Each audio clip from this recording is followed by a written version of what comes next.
Lorsque vous voulez trouver des collaborateurs pour vos projets, il y a une notion extrêmement importante que vous devez d'abord intégrer avant de vous lancer dans la démarche de la recherche des collaborateurs. Et cette notion, je vais vous l'expliquer.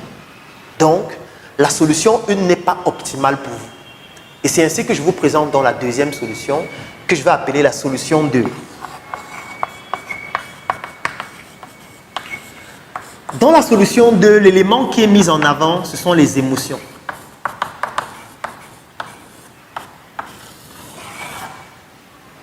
Ce sont les émotions qui sont mises en avant et non l'argent.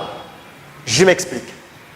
Étant donné que vous n'avez pas beaucoup d'argent pour pouvoir payer des gens qui vont travailler avec vous à un montant très élevé pour que ces personnes respectent de façon scrupuleuse le cahier de charges que vous leur confiez, tout ce que vous pourriez faire, c'est de faire en sorte que ces personnes travaillent avec vous émotionnellement.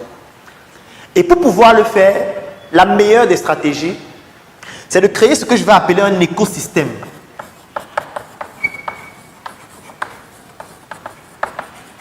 Un écosystème un peu comme la nature. Je vais matérialiser cet écosystème par un rectangle.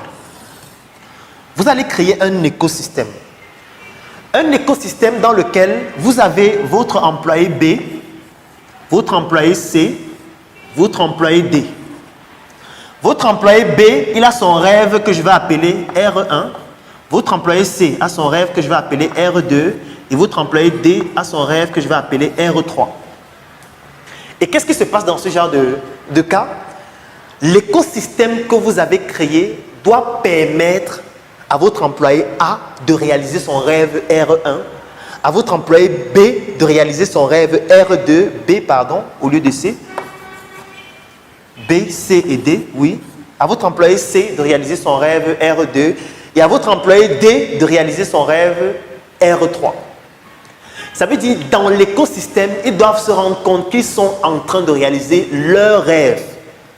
Et l'écosystème que vous avez créé vous permet de réaliser votre rêve à vous, qui était l'objectif général, ainsi que les objectifs spécifiques de l'entreprise que vous avez créée. Parce que si vous ne réussissez pas à créer cet environnement, en fait, qui est rempli d'émotions, parce que c'est un environnement émotionnel que vous créez, dans lequel chacun qui intègre cet environnement comprend directement que, à l'intérieur de cet environnement, il aura la capacité de réaliser son rêve personnel. Et l'écosystème, comprenant ces personnes qui réalisent leur rêve personnel, vous permet de pouvoir réaliser votre propre rêve qui est matérialisé par les objectifs généraux et spécifiques de votre entreprise. Comment créer cet écosystème? Comment permettre à ces personnes d'intégrer cet écosystème que vous avez créé et faire en sorte que votre entreprise soit encore beaucoup plus performante? Nous le